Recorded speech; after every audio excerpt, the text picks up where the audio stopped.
Go for a week and don't ask your kids any questions. Now, I'm telling you, this is the miracle of all miracles. It's the ChannelMom Show with Jenny Dean Schmidt. We're here for you. Brought to you by the Healthy Marriage Project. Just click on one of their ads to find out about a healthy relationship workshop near you. Hey, welcome back to the ChannelMom Show, where we are here for you, Mom. We really do make an effort. We know there's a lot of media out there that wants you to buy the soap and the commercials, but they're not there for you. We are here for you, trying to help your lives. We know that there are moms who struggle with parenting their kids and are worried about their kids and how they behave, and maybe they've got some teenagers going off the deep end or toddlers who are throwing tantrums. That is why we have today's guest on, Dr. Kevin Leman, who wrote the book, Have a New Kid by Friday, amongst other well-known books. And we are having him talk to you today and to give you tips that will really help your life. He has already helped me. Doctor, my husband happens to be a principal, and we are now raising a teenager ourselves, and we also have a 10-year-old daughter. She doesn't go unmentioned. I shouldn't forget little Miss Georgia Grace. But he said, how do you assist teens in being more outward focused? And I want to interject something first.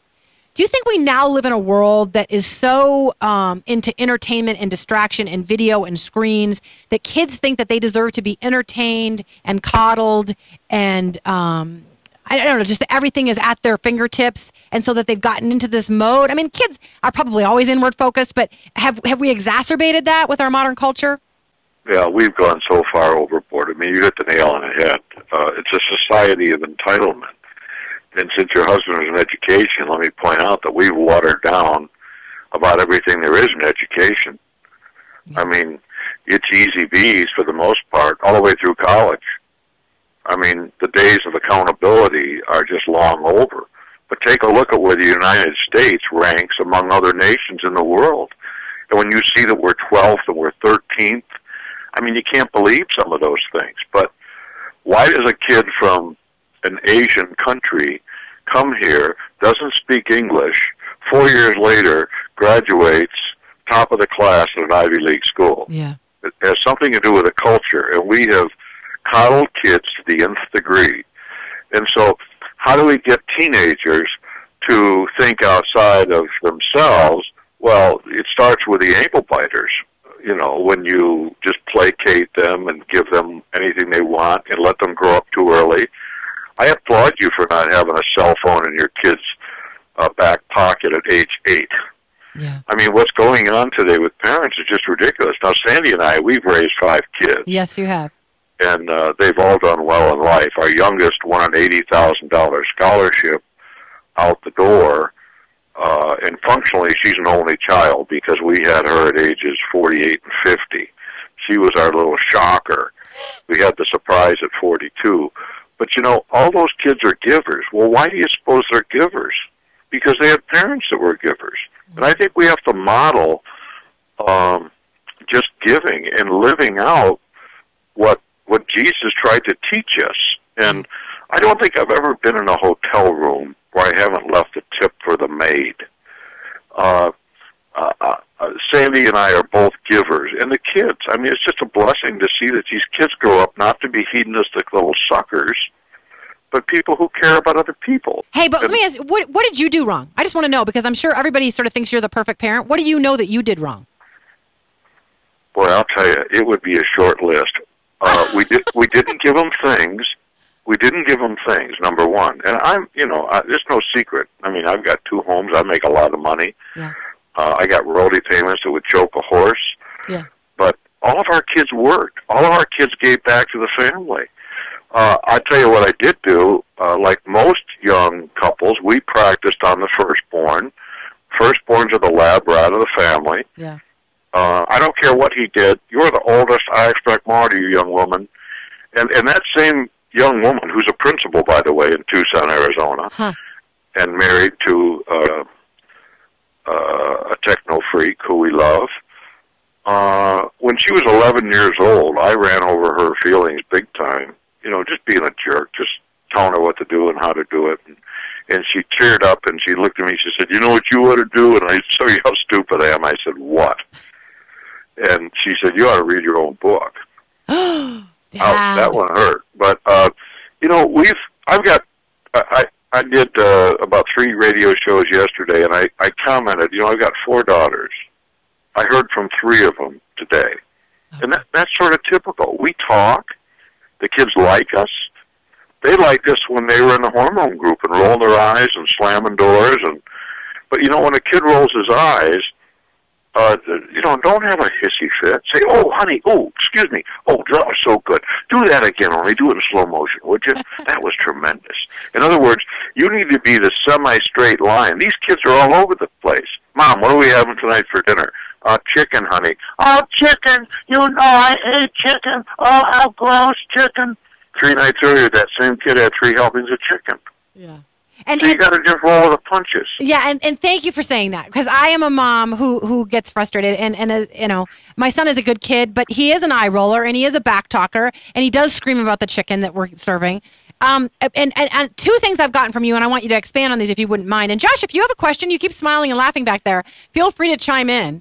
And by the way, we did get 1 caller for your book so far, so please call 303-297-1510 if anybody else would like to win one of Dr. Leman's books. You should sell those books, quite frankly.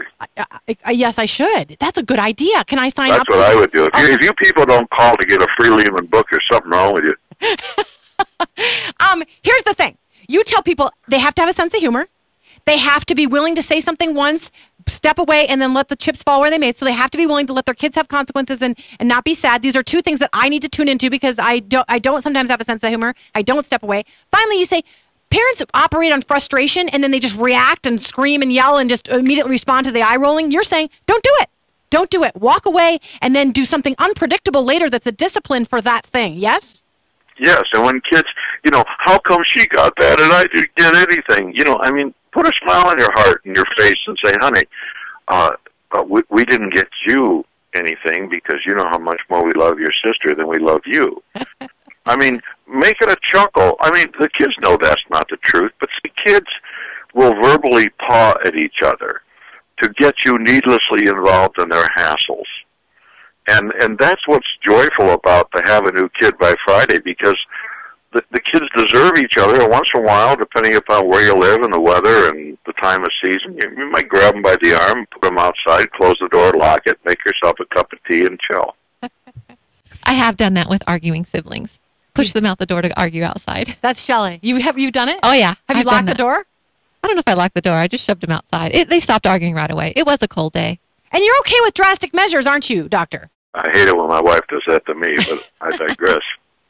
Can't what was the question? You're okay with drastic measures. You say if you need to monitor your kids' school events, go do it. If you need to block their friends from coming in, if they're potheads and they're dealing drugs, then have a big, tall guy. If you don't have a husband, stand at the door, or have your husband stand at the door. You say take drastic measures if your kid's in trouble. Yeah. You're like an NFL referee. And my condolences to all of you Bronco fans. I was pulling for them. Thank you. But, if you watch an NFL game, you'll see once in a while where a ref will grab the orange flag in their back pocket. And they're about to throw it, but they don't. You know why? It's a judgment call.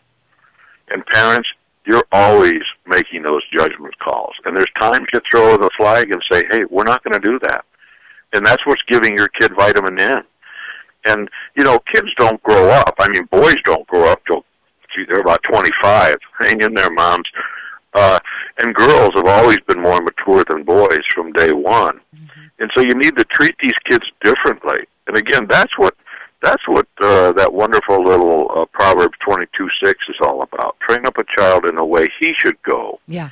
And that really speaks to each kid's going to take a different path. And as the guy who wrote the birth order book, I'm here to tell you the first 2 kids in any family are night and day different. Yeah. Can you tell moms and dads who are listening the kind of game plan for Have a New Kid by Friday? You lay it out. These are 4 or 5 things you have to do. Can you do that? Yeah, I can. All right, first of all, and I'll just run through that. I won't name the days per se, but here's sort of the general game plan. Number 1, make a plan. Focus in on some things that you'd really like to see change, okay? Consistency is really important.